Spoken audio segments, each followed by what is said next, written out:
लोग की मुख्य मांगे हैं कि हम लोग को जो 8 साल से काम कर रहे हैं तो हम लोग का बहुत का एज एक्सपायर कर गया है, तो हम लोग अब कहाँ नौकरी के लिए जाएंगे। तो हम लोग को 60 साल किया जाए, हम लोग का भविष्य सुरक्षित किया जाए, हमारी मुख्य मांगे यही है। आज रोड पर हम लोग खड़े हैं, ना तो हम लोगों का सैलरी बढ़ा, ना तो हम लोग नियमित हुए। मतलब हम लोग एग्जाम दे करके बाहर निकल रहे थे तो बच्चा एंट्री कर रहा था लोग कह रहा है वहाँ के स्टाफ लोग टीसीएस के कि चाबी मेरे पास है, जब चाहेंगे तब खोलेंगे, जब चाहेंगे बंद करेंगे। तो ये सब क्या है, तानाशाह है ना। आरजेडी दफ्तर के बाहर आईटीआई के अतिथि अनुदेशक जो है वो आरजेडी कार्यालय के पास आकर के धरना प्रदर्शन कर रहे हैं। देखिए, सरकारी आईटीआई में अतिथि अनुदेशकों का सेवा समायोजन किया जाए, ये तमाम जो मांगे हैं ये लेकर के ये लोग यहाँ पर पहुँचे हैं। इन्हीं से जानते हैं और बातचीत करते हैं कि क्या कुछ मांगे हैं इनकी। कहाँ से आए आप? हम सब दरभंगा आईटीआई से आए हैं। पूरा बिहार के आईटीआई अतिथि अनुदेशक आए हैं जो 8 साल से कार्यरत है। अभी नया वैकेंसी आ गया, हमारे सबको जो है इस पर नियमित नहीं किया जा रहा है, इसलिए हम सब नियमित करने के लिए जो हमारे सबको जो है आप लोग कब से कर रहे हैं? हम सब 2016 के दिसंबर से काम कर रहे हैं। ये पुलिस वाले जो है बलपूर्वक यहाँ पर इनको भगा रहे हैं एक तरीके से, और यहाँ पर तमाम ये जो आईटीआई के अतिथि अनुदेशक है यहाँ पर अपनी मांगों को लेकर के राजद कार्यालय पहुँचे हुए। कैसा सुलूक किया जा रहा है आप लोगों के साथ? देख लीजिए आपके सामने कैसा शुरू किया जा रहा है। हम लोग एकदम शांतिपुर से अपना मांग, सरकार से मांग अपनी रखने। अब देखिए कैसे शुरू किया जा रहा है। अच्छा, क्या कहना चाहेंगे सरकार से? आरजेडी दफ्तर के बाहर ही आप लोग क्यों आए?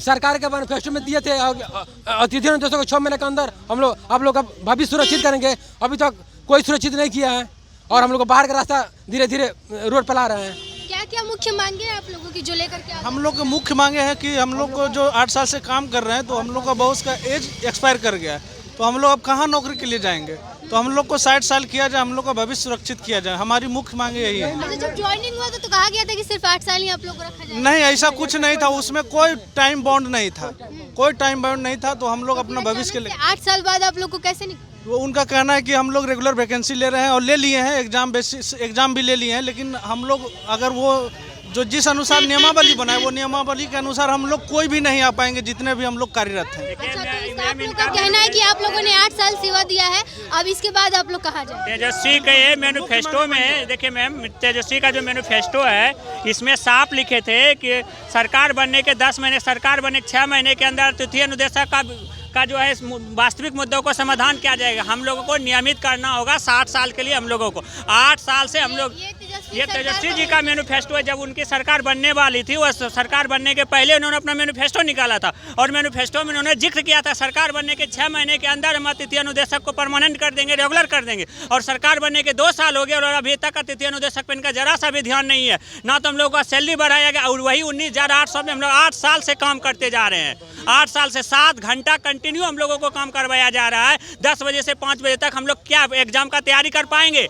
ना हम लोगों का एज बचा एग्जाम देने के लिए, और ना कोई सरकारी कंटिन्यू हम लोग कॉलेज 10 बजे जाना, 5 बजे तक जितना भी काम है हम लोगों से करवाए। इलेक्शन ड्यूटी हो जाए या कोई भी काम हो जाए हम लोग करते हैं, चाहे मूल्यांकन का काज हो जाए या एग्जाम लेने की बात, हर काम हम लोग करते हैं। और 8 साल के बाद हम लोग कहाँ जाएंगे? आज रोड पर हम लोग खड़े हैं, ना तो हम लोगों का सैलरी बढ़ा, ना तो हम लोग नियमित हुए। तो पहले आप लोगों ने अपनी मांगों को लेकर के कहा हमने अपनी मांगों को लेकर के सरकार के पास पहले भी रखा गया हम लोगों के द्वारा, लेकिन कोई भी सुनवाई नहीं हो गया। अंत में हम लोगों को सभी को रोड पे आना पड़ा। कुछ नहीं कहा गया, जवाब में क्या है? 4 जनवरी को हम लोगों का एक्सटेंशन लेटर खत्म हो गया, लेकिन उस एक्सटेंशन लेटर पे किसी भी तरीके का अभी तक कोई सुनवाई नहीं हुआ है। आज हम लोग रोड पर हैं और 8 साल कंटिन्यू काम करने के बाद अगर हम लोग रोड पे रहेंगे तो बताइए मैडम कहाँ जाएंगे? हम लोग 8 साल 10 बजे से 7 बजे तक ड्यूटी करेंगे, आप बताइए क्या कर पाएंगे? क्या एग्जाम के तैयारी करने के लायक आप रहेंगे? अगर 8 साल के एक ही काम करना है, बाद में आपको एग्जाम और सिलेबस भी इतना टफ सेट किया जाएगा। देखिए ये कुछ दिखा रहे हैं, एक बार इस पे जूम ये मैनिफेस्टो है और ये माननीय उप मुख्यमंत्री तेजस्वी यादव जी के द्वारा दिया गया है कि जिस दिन हमारी सरकार बनेगी उसके 6 महीना के अंदर में आपको अस्थायी किया जाएगा, लेकिन ऐसा कुछ नहीं हुआ। और आरजेडी के सरकार के समय ही हम लोग ज्वाइन किए थे और आज 8 साल हो गया मैम, लेकिन अभी तक कोई इसमें पॉजिटिव काम नहीं हुआ है। और यहाँ तक कि यहाँ से फिर से बहाली का फिर नियमावली निकल गया, एग्जाम भी हो गया।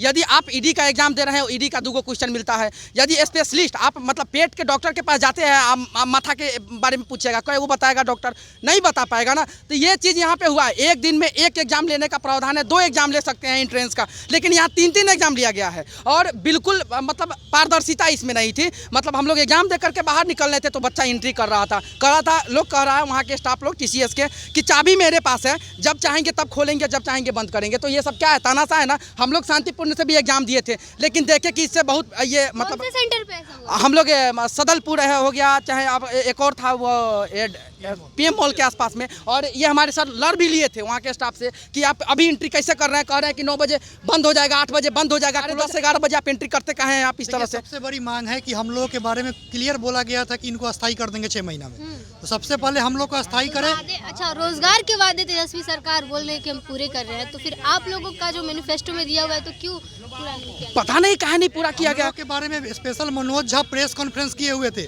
चुनाव से पहले मनोज झा प्रेस कॉन्फ्रेंस करके बोले हुए थे कि सरकार बनने के 6 महीना के अंदर आपका समाधान किया जाएगा। कितनी संख्या है आप लोगों की? पूरे बिहार में हम लोग 1200 आदमी है, 1200 आदमी है। बिहार के 149 ITI में हम लोग कार्यरत हैं और हम ही लोग हैं, दूसरे कोई ITI में नहीं है। ITI में कर रहे हैं और दूसरे तरफ रोजगार, लोगों को बेरोजगार कर रहे हैं। जिनका एज खत्म हो गया वो कहाँ जाएंगे? अभी इस 8 सालों से काम करने के बाद उसी में रह के एज समाप्त हो गया, उसके बाद वो कहाँ जाएंगे? रोजगार मतलब जी ये तो यदि रोजगार दे रहे हैं तो हम लोग को भी उसी में समायोजन करें। हम लोग का एज खत्म हो गया, हम लोग कहाँ जाए? हम लोग की मांग ये है कि हम लोग का सेवा समायोजन किया जाए। क्या बोला गया? आप लोग यहाँ पर आए हैं तो यहाँ हम लोग सरकार से मांग करने के लिए आए हैं, क्योंकि इसके यहाँ आगे पर क्या बोला गया? अंदर से कुछ बोला गया? अंदर से तो अभी कुछ नहीं हम लोग को साथी मिला। मैडम देखिए, सरकार की नीति देखिए, एक जो 2010 से कार्यरत जो अस्थायी कर्मी है उन्हें 25 अंक कार्य एक्सपीरियंस का दे दिया गया, हमें 0 दिया गया। उसके बाद एक CITS कोर्स होती है, जिस तरह टीचर ट्रेनिंग होता है उस तरह ITI में CITS कोर्स होती है। वह पहले DGT के रूल में नहीं था, लेकिन 2018 में CITS की नियमावली में आ गया। तो CITS जो है, जो 2010 से कार्यरत जो अस्थायी कर्मी थे उन्हें ऑनलाइन माध्यम से CITS करा दिया गया।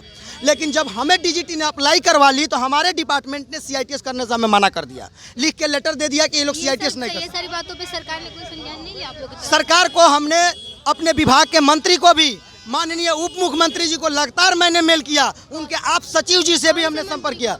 हमारे मंत्री सुरेंद्र राम जो श्रम मंत्री है उनको भी मैंने पत्रचार किया कि हमें भी CITS कराया जाए। हम लोगों ने प्रधान सचिव से भी वार्ता किया, उन्होंने बोला कि विचार करते हैं। तेजस्वी यादव जी को मैंने लगातार मेल किया, आप सचिव से उनके बात किया कि सर हमारी शिष्टमंडल का हमारी समस्या सुनी जाए। जब 30 अंक जो है CITS का भी वेटेज दे दिया गया, तो जो लड़के तैयारी कर रहे थे वो तो रोजगार में नहीं थे, तो CITS कर लिए तो उन्हें 30% वो मिल गया, लेकिन हमें 30% भी नहीं मिला और 25 अंक भी नहीं मिला। तो हमारा सिलेक्शन कैसे होगा जब 2 प्रकार की वेटेज एक व्यक्ति को मिल रहा है और मुझे कोई वेटेज ही नहीं मिलेगा? और मैं जो है एक स्पेशली किसी विषय को पढ़ा रहा हूँ, इलेक्ट्रिशियन पढ़ा रहा हूँ या मैथ वाले मैथ पढ़ा रहे हैं। काम कहाँ करते थे सर? सरकारी बिहार के सभी ITI में। ITI हम ही लोगों पे डिपेंड है, क्योंकि एक भी नियमित अनुदेशक नहीं है। और इतना तक सरकार हम लोगों से इलेक्शन ड्यूटी भी करवाई, एग्जामिनेशन भी अपनी संपादन कराई। 7 घंटा जब मैं 7 घंटा नियमित ड्यूटी कर रहा हूँ, तो नियमित डिग्री जब ड्यूटी करते हुए नियमित कोर्स मैं दूसरा कैसे कर सकता हूँ? ये सोचने वाली क्या बात बोला गया आप लोगों को यहाँ पर? अभी तक कोई हम लोग सर अभी हम लोग को ये तो ये अंदर बुलाया गया है इन लोगों को, लेकिन जितने भी लोग यहाँ पर बड़ी संख्या में पहुंचे हुए थे उनको देखा गया कि यहाँ पर पुलिस के द्वारा बलपूर्वक हटाया गया। इनको कहा गया कि आप यहाँ से चले जाइए।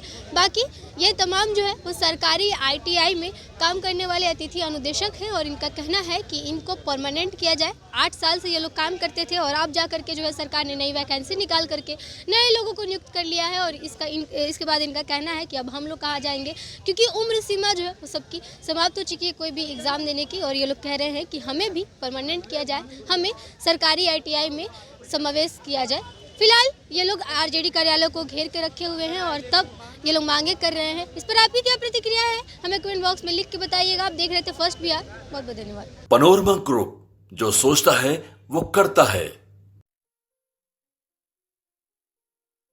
ये लो मुंह मीठा करो, आज मैंने अपना जॉब छोड़ दिया, अब हम पूर्णिया वापस जाएंगे। जॉब छोड़ दिया है? मतलब ये घर कैसे चलेगा? हम करेंगे क्या? और माँ बाबूजी क्या बोलेंगे?